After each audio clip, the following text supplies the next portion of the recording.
નમસ્કાર વિદ્યાર્થી મિત્રો, રાંધલ વિદ્યાલયમાં આપનું સ્વાગત છે।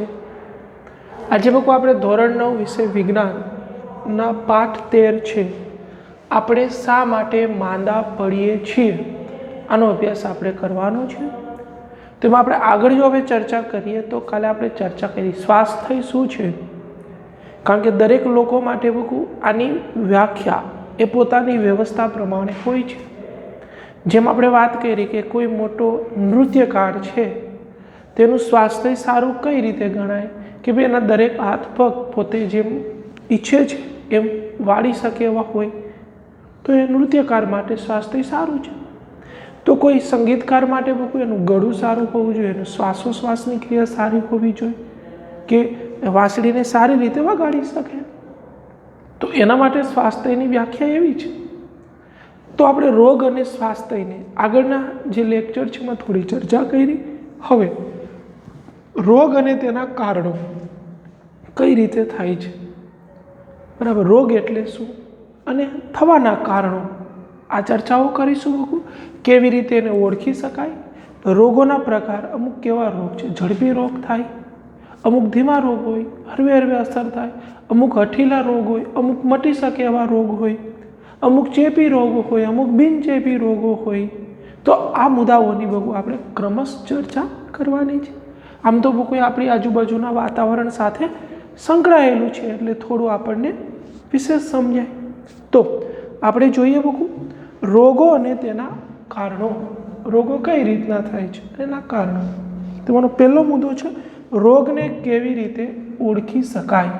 જોઈએ આપણે રોગોના વિષયમાં હજુ વધારે વિચારીએ કે પહેલું એ છે કે આપણે કોઈ રોગ થયેલો છે તે કેવી રીતે ખબર પડશે।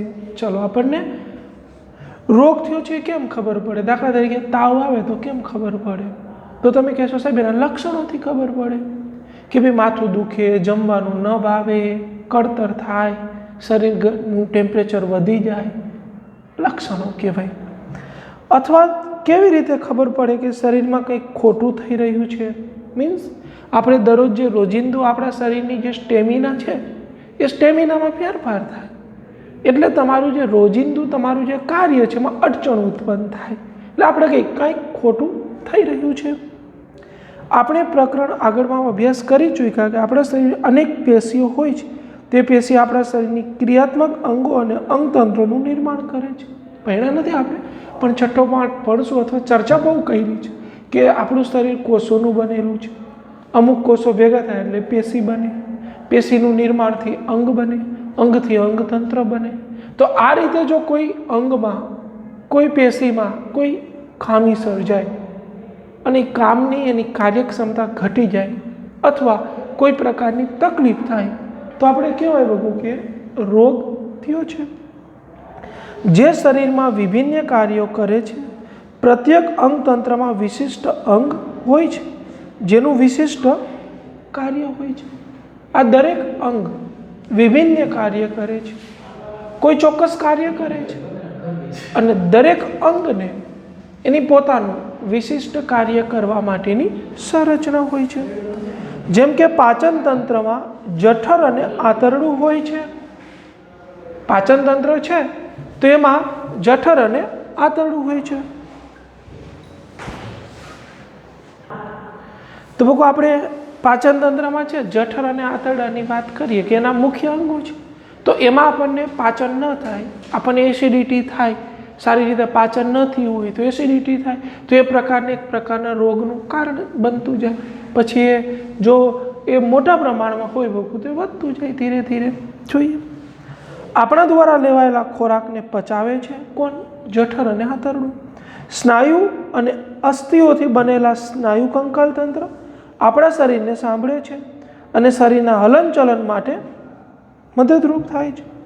આ જે સ્નાયુ છે બુક આપણે દાખલા તરીકે હાથ તો હલનચલન માટે મદદરૂપ થાય છે, પાચન છે તો બુક એ પણ પાચનની ક્રિયા કરે છે, શ્વસન છે તો શ્વસનની ક્રિયા કરે છે, દરેક પોતે વિશિષ્ટ કાર્યો સાથે સંકળાયેલા છે।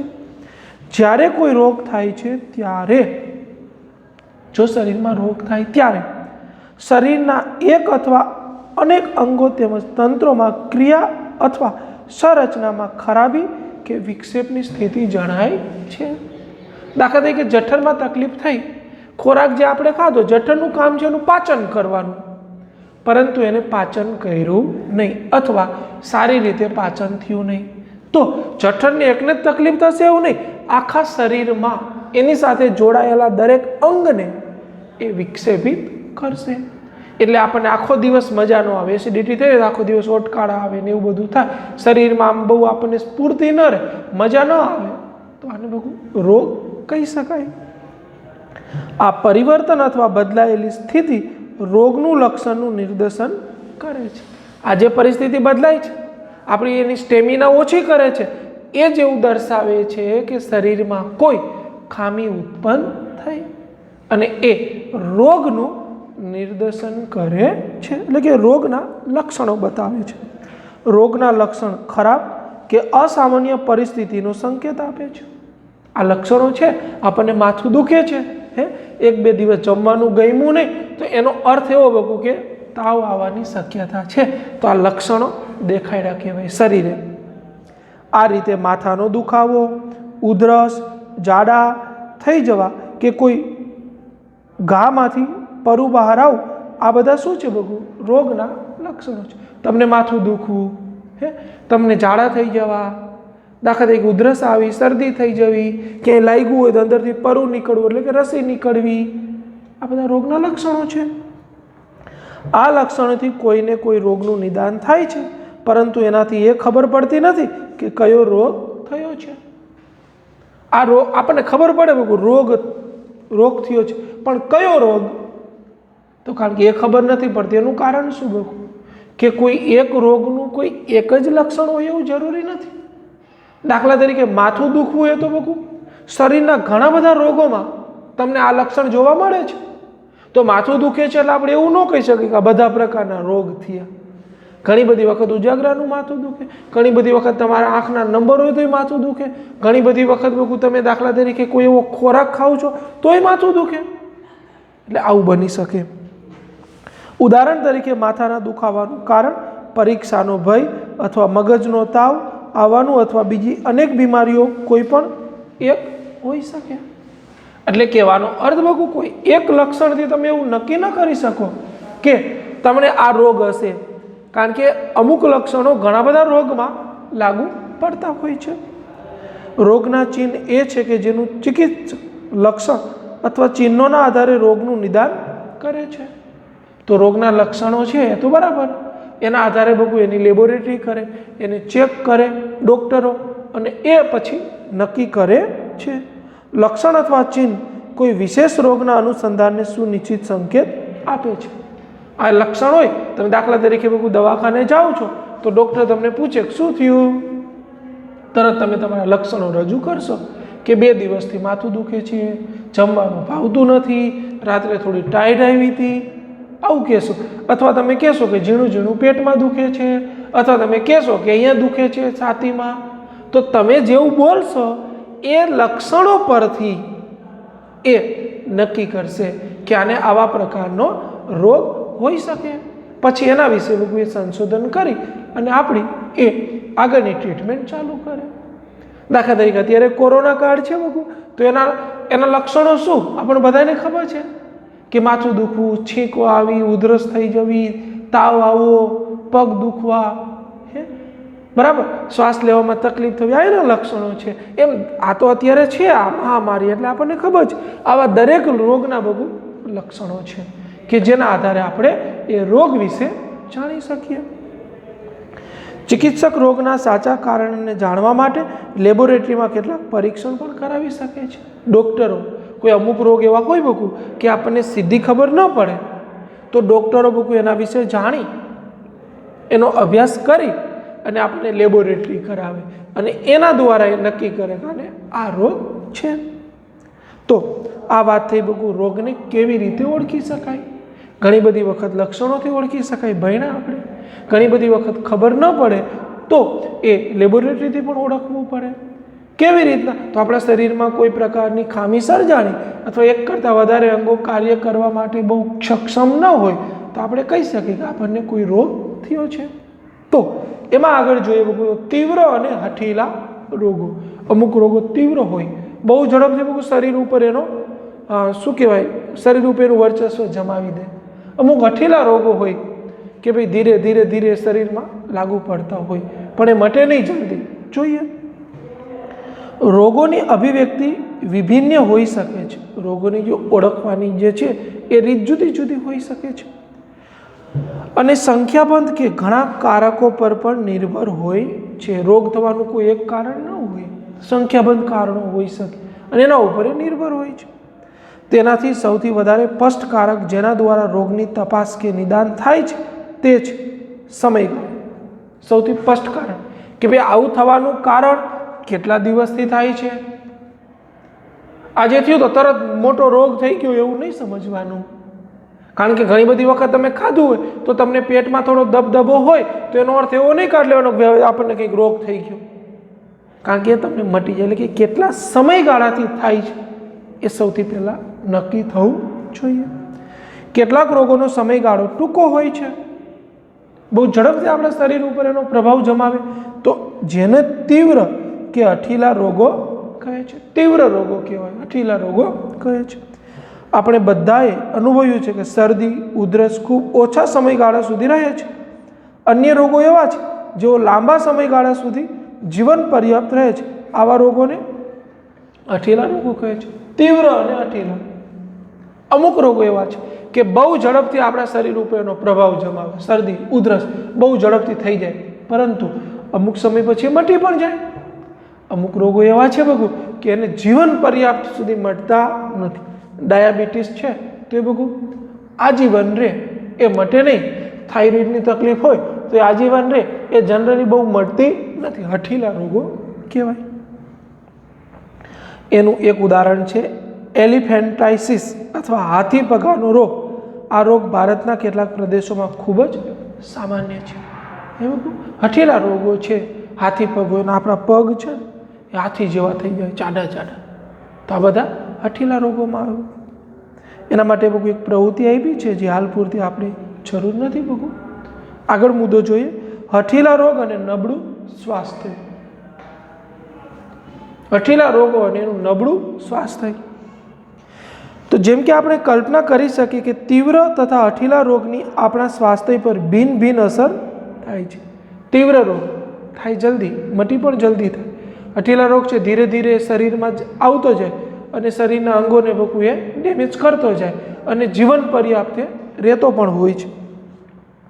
કોઈ પણ રોગ જો આપણા શરીરમાં કોઈ પણ ભાગના કાર્યને અસર પહોંચાડી શકે તો તે આપણા સામાન્ય સ્વાસ્થ્યને પણ અસર પહોંચાડી શકે. કોઈ રોગ છે આપણા શરીરના કોઈ અંગને બહુ નુકસાન પહોંચાડી શકે તો એ આપણા શરીરને પણ નુકસાન પહોંચાડ્યું જ કહેવાય. આપણા સ્વાસ્થ્યને પણ અસર કરી જ કહેવાય. કારણ કે સામાન્ય સ્વાસ્થ્ય માટે શરીરના બધા અંગોને સામુદાયિક કાર્ય કરવું તે આવશ્યક હોય છે. કારણ કે શરીરને ચલાવવા માટે બહુ શરીરના દરેક અંગોને સાથે રહીને કામ કરવું પડે. એમાં કોઈ અંગ જો આવી રીતનું થોડું કહેવાય ને એના ઉપર રોગનો પ્રભાવ આવી જાય તો એની કાર્યક્ષમતા ઘટાડે છે. એટલે શરીરમાં બહુ એની કાર્ય કરવાની જે ક્ષમતા છે એમાં અડચણ ઉત્પન્ન થાય છે. પણ તીવ્ર રોગ જે ખૂબ જ ઓછો સમય સુધી રહે છે તેઓ સામાન્ય સ્વાસ્થ્યને અસર પહોંચાડવા માટે સમય મળતો. તીવ્ર રોગ છે શરીર ઉપર થોડો સમય માટે રહે છે, એટલે કે એને લાંબા સમય કોઈ નુકસાન કરતું નથી. પરંતુ હઠીલા રોગ આપણા સ્વાસ્થ્યને અસર પહોંચાડી શકે છે. પણ હઠીલા રોગ છે કોઈ શરીરને ડેમેજ કરી દે, શરીરના અંગને, એટલે કે આપણા સ્વાસ્થ્ય પર એ લાંબુ નુકસાન પહોંચાડી શકે છે. ઉદાહરણ તરીકે શરદી ઉધરસના વિશે વિચારો, જે આપણે બધાને સમયાંતરે થતા હોય છે. આપણામાંથી અડધા કરતાં પણ વધારે લોકો લગભગ એક અઠવાડિયામાં સાજા થઈ જાય છે. ચાલો શરદી ઉધરસની વાત કરીએ તો મોટા ભાગનાને થતી જ હોય. એ થતી હોય તો શું આપણે કામ કરવાનું બધું બંધ કરી દઈએ? ના. આપણા શરીરમાં કંઈ મોટું નુકસાન થઈ જાય? ના. એ પાછું અઠવાડિયામાં મટી જાય. 2-3 દિવસ વધે, વળી પાછું ઘટે, અઠવાડિયામાં કમ્પ્લીટ થઈ જાય. તો આની સ્વાસ્થ્ય ઉપર બહુ લાંબી અસર થતી નથી. કહેવાનો અર્થ એ મટી જાય છે. આપણા સ્વાસ્થ્ય પર તેની કોઈ ખરાબ અસર થતી નથી. શરદી ઉધરસના કારણે આપણા વજનમાં પણ કોઈ ઘટાડો થતો નથી. વજન ઘટી જવું, શરીરના બીજા અંગોને તકલીફ થવી, આવું પણ બનતું નથી. આપણા શ્વાસોશ્વાસમાં વધતા નથી, આપણે હંમેશા થાકનો પણ અનુભવ કરતા નથી. પણ જો આપણે હઠીલા રોગ, તીવ્ર રોગમાં બહુ આવી કોઈ અસર થતી નથી. તમે થાકી જાઓ, શ્વાસોશ્વાસમાં તકલીફ પડે, વજન ઘટી જાય, શરીરના કોઈ અંગ ડેમેજ થઈ જાય, આવું નથી બનતું. પરંતુ જો હઠીલા રોગ હોય તો ફેફસામાં ક્ષયના રોગથી સંક્રમિત થઈ તો કેટલાક વર્ષો સુધી બીમાર હોવાના કારણે વજન ઓછું થઈ જાય છે, પ્રત્યેક સમયે થાકનો અનુભવ થાય છે. ટીબી ફેફસાની હોય તો વજન ઓછું થાય, તમે થોડું ઘણું ચાલો તો થાકી જાઓ, શ્વાસોશ્વાસ વધી જાય. તો હઠીલા રોગો છે ને બગુ, આવા શરીરના અંગોને ડેમેજ કરી શકે છે. જો તમે તીવ્ર રોગથી પીડિત હોય તો તમે કેટલાક દિવસ માટે શાળામાં જઈ શકતા નથી. પણ જો તમે હઠીલા રોગથી પીડાતા હોય તો તમે શાળાએ જઈને અભ્યાસને સમજવો મુશ્કેલ પડે છે. આપણી શીખવાની ક્ષમતા પણ ઘટતી જાય છે. એટલે કે શરીરના અંગોને ધીરે ધીરે શું કરે છે? ડેમેજ કરે છે. તીવ્ર રોગ હોય બગુ તો 2-3 દિવસ શાળાએ નહીં જાઓ, બને એવું. રોગનું જ્યારે આપણા શરીર ઉપર આધિપત્ય જમાવેલું હોય ત્યારે ન જઈ શકો, પણ પછી મટી જાય એટલે તમે શાળાએ જઈ શકો. પણ હઠીલો રોગ હોય તો શરીરમાં ધીરે ધીરે વધતો હોય, જે તમારા શરીરને શું કરે છે? ધીરે ધીરે ડેમેજ કરે છે, નુકસાન કરે છે. આથી તમે એને લાંબો સમય સુધી આપણે એને આપણા શરીર ઉપર નુકસાન પહોંચાડે છે, જેથી એ ભણવામાં એમાં તકલીફ પડે, અથવા આપણે ઘણા લાંબા સમય સુધી અસ્વસ્થ રહીએ છીએ. એટલા માટે હઠીલો રોગ તીવ્ર રોગની સાપેક્ષ લોકોના સ્વાસ્થ્ય પર લાંબા સમયગાળા સુધી વિપરીત અસર ઉત્પન્ન કરે છે. આથી હઠીલા અને તીવ્ર રોગમાં જો વાત કરીએ તો એ હઠીલા રોગો છે એ સ્વાસ્થ્યને શું કરે છે? નબળું, અને લાંબા સમય સુધી એ સ્વાસ્થ્ય પર નુકસાન પહોંચાડે છે. તીવ્ર રોગ છે 2-4 દિવસ અસર જોવા મળે, પણ વળી પાછું રેગ્યુલર થઈ જાય છે. એ શરીરના કોઈ અંગને નુકસાન પહોંચાડતું નથી. તો આ વાત છે તીવ્ર રોગો, આ વાત છે હઠીલા રોગોની અને સ્વાસ્થ્ય ઉપર થતી એના અસરની. હવે જોઈએ રોગના કારણો, કે રોગ થાય છે તે થવાના કારણો શું? રોગનું કારણ શું છે? પ્રશ્ન પૂછ્યો છે. જ્યારે આપણે રોગના કારણ વિશે વિચારીએ છીએ ત્યારે આપણે યાદ રાખવું જોઈએ કે આ કારણોના ઘણા સ્તરો હોય છે. રોગ થવાના કારણો કોઈ એક નથી, ઘણા બધા છે. પછી ખોરાક હોય, પાણી હોય, હવા હોય, આપણી અવ્યવસ્થિત લાઈફસ્ટાઈલ હોય, આ બધું હોઈ શકે. ચાલો આપણે એક ઉદાહરણ લઈએ. જો કોઈ નાના બાળકને પાણી જેવા પાતળા ઝાડા થાય છે તો આપણે કહી શકીએ કે એનું કારણ વાયરસ છે. નાના બાળકને ઝાડા થઈ ગયા તો એનું કહી શકીએ કે એનું કારણ વાયરસ હોય, વાયરસથી આ તકલીફ થઈ.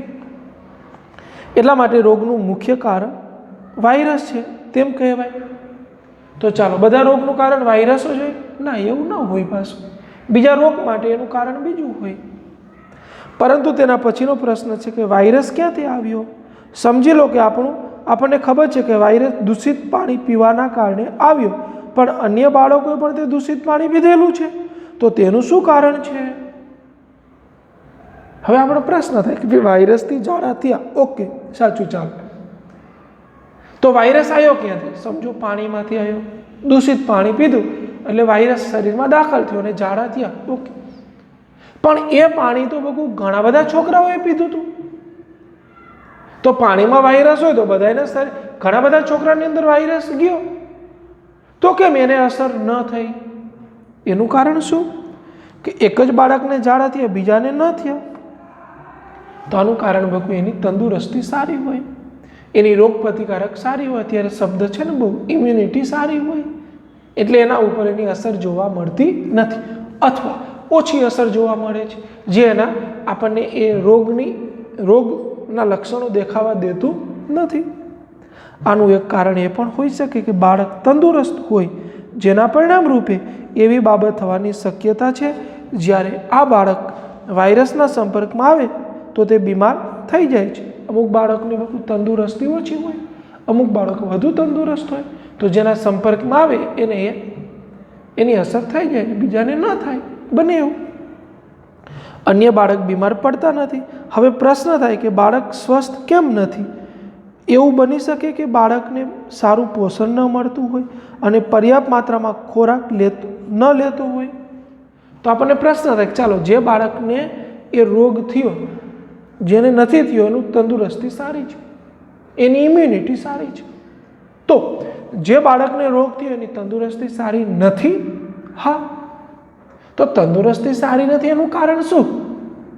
તો એ બાળક પૂરતા પ્રમાણમાં આહાર ન લેતો હોય, અથવા એ એવા સારા વાતાવરણમાં ન રહેતો હોય, અથવા એનો જે આહાર છે એ સમતોલ ન હોય. ઘણી બધી વખત ખોરાક જાજો લેતો હોય પણ એક જ પ્રકારનો લેતો હોય, તો એની પણ બહુ હાનિકારક અસરો ભોગવવી પડે છે. આમ પર્યાપ્ત માત્રામાં પોષણ ન લેવું એ પણ રોગનું બીજું કારણ હોય. તમે પૂરતા પ્રમાણમાં બહુ પોષણ લેતા નથી, સારો ખોરાક લેતા નથી, તો એ પણ બહુ રોગનું કારણ હોઈ શકે. બાળક પર્યાપ્ત માત્રામાં પોષણ કેમ નથી મેળવી શકતું? બની શકે કે માતા પિતા ગરીબ હોય, તેને પૂરતા પ્રમાણમાં એને જોઈતો ખોરાક ન આપી શકે, તો એવું પણ બહુ બની શકે. પણ જનરલી આ કારણ બહુ ઓછું હોય પણ હોઈ શકે. એ પણ સંભવિત છે કે બાળક આનુવંશિક ખામી હોય. બાળક વાયરસના સંપર્કમાં આવવાથી પાતળા જાડાને અસર દર્શાવે છે. માત્ર આનુવંશિક ખામી કે ઓછા પોષણથી પાતળા જાડા થઈ શકતા નથી, પણ તે રોગના કારકમાં પણ સહભાગી હોય છે. આનુવંશિક પણ હોય, એને વારસામાં પણ મળ્યું હોય. ઓકે, ક્યારેક આ બંને કારણો પણ ન હોય. આ બંને કારણો હોય છતાં એ જો એના સંપર્કમાં જ ન આવે તો વાયરસના, તો પણ એને તકલીફ થતી નથી. અત્યારે કેમ આપણે કોરોના કાળમાં અમુક પ્રકારની સાવચેતી રાખવી, માસ્ક પહેરવું, તમે પણ પહેરતા જશો અત્યારે કે માસ્ક પહેર્યા વગર બહાર ન જાઓ, કોઈના સંપર્કમાં ન આવો, કોઈ એવી જગ્યાએ જ્યાં હોય તો બહુ હાથ સેનેટાઈઝર કરવા, વારંવાર બહારથી ઘરે આવો ત્યારે બહુ સાબુથી હાથ ધોવા. આ બધા આપણને ખબર છે, કારણ કે જો તમે એના સંપર્કમાં આવો તો તમને આ થઈ શકે, સંપર્કમાં જ ન આવો તો એની અસર ન થાય. તો અત્યારે ખાસ કરીને તમે બહારનું ઓછું ખાઓ એટલે તમારા શરીરની ઇમ્યુનિટી વધે, તો પણ તમને એની સામે રક્ષણ મળે. આ પણ આપણે બધું ધ્યાન રાખીએ. આહાર અત્યારે એવા પૂરતો આહાર લેવો જોઈએ, સમતોલ આહાર લેવો જોઈએ, વ્યસનો ન કરવા જોઈએ, જે બધા ઇમ્યુનિટી વધારવાના ઉપાયો છે, જેનાથી તમને આ રોગો સામે નહીં પણ બધા રોગો સામે બધું તમને રક્ષણ મળે. એટલે આ બધી સાવચેતી રાખવાથી આપણને રોગ થતા નથી, એટલે કે એની શક્યતાઓ થોડી ઓછી રહે છે. આમ બાળક માટે સ્વચ્છ પાણી ઉપલબ્ધ કેમ નહોતું? સંભવ છે કે બાળકનો પરિવાર નિવાસ કરતો હોય ત્યાં સુવિધા નિર્બળ હોવાના કારણે સ્વચ્છ પાણી ઉપલબ્ધ ન હોય. તો પેલું તો એને વાયરસવાળું પાણી કેમ મળ્યું? તો બની શકે કે જે જગ્યાએ રહે છે ત્યાં ચોક્કસ એવી વ્યવસ્થાઓ નથી કે સારું પાણી આપી શકાય. તો એને બહુ આ બધી વ્યવસ્થાની ધ્યાન રાખવી જોઈએ, કે પાણી ઉકાળીને પીવું જોઈએ. આ બધું આપણે કરવું જોઈએ. આ રીતે ગરીબ લોકોની સુવિધાઓના અભાવ ન હોવાના કારણે બાળકને બીમારી ત્રીજા સ્તરમાં પ્રવેશે છે. એટલે આ બધી તકલીફો હોય તો બાળકને એ થઈ શકે. આ પ્રકારે સ્પષ્ટ થઈ ગયું કે રોગો પ્રાથમિક કારણ અને સહાયક કારણના લીધે થાય છે. તેની સાથે સાથે વિભિન્ન પ્રકારના રોગો થવાની એક નહીં પરંતુ ઘણા બધા કારણો હોઈ શકે. તો રોગો થવાના કારણોમાં બહુ સૌથી પહેલાં એની તંદુરસ્તી ઉપર આધાર રાખે, બીજું એના આહાર વિહાર ઉપર આધાર રાખે, બીજું એ જે જગ્યાએ રહે છે અહીંયા પૂરતા પ્રમાણમાં વ્યવસ્થાઓ ન હોય તો અહીંયા આધાર રાખે. દાખલા તરીકે કોઈ રોગી છે એવા વિસ્તારમાં જ રહેતા હોય ત્યાં એની અસર વધુ જોવા મળે. આપણે અત્યારે કોરોનામાં કેમ આમ કન્ટેનમેન્ટ ઝોન જાહેર કરે છે કે જ્યાં એ અસર વધુ છે તેવા વિસ્તારને બધું કન્ટેનમેન્ટ ઝોન જાહેર કર્યા કે ભાઈ અહીંયા થોડુંક તકલીફવાળું વધુ છે, અહીંયા વધુ પ્રકારે સાવચેતી રાખવાની. તમે કોઈ એવા દૂરના ગામમાં રહો છો તો અહીંયા કોઈ એની અસર નથી તો અહીંયા તમે થોડું હળવું રહો તો પણ ચાલે. સાવચેતી તો રાખવી જ જોઈએ. આ 2 ગજની દૂરીને એવા કેવા આપણને અમુક નિયમો આપ્યા છે કે બહાર જાઓ તો ફરજિયાત માસ્ક બાંધવું, બહારથી ઘરે આવો ત્યારે વ્યવસ્થિત સાબુથી હાથ પગ ધોવા, આવી રીતના કોઈના સંપર્કમાં શક્ય હોય ત્યાં સુધી ન આવવું. તો આ બધા કારણોથી આપણે એને બચી શકીએ. એટલે કોઈ એક જ કારણ નથી, આ બધી રીતે તમે જો સાવચેતી રાખો તો આપણે એનાથી બચી શકીએ. નકર રોગ થવાના કારણો એક કરતાં ઘણા બધા હોય.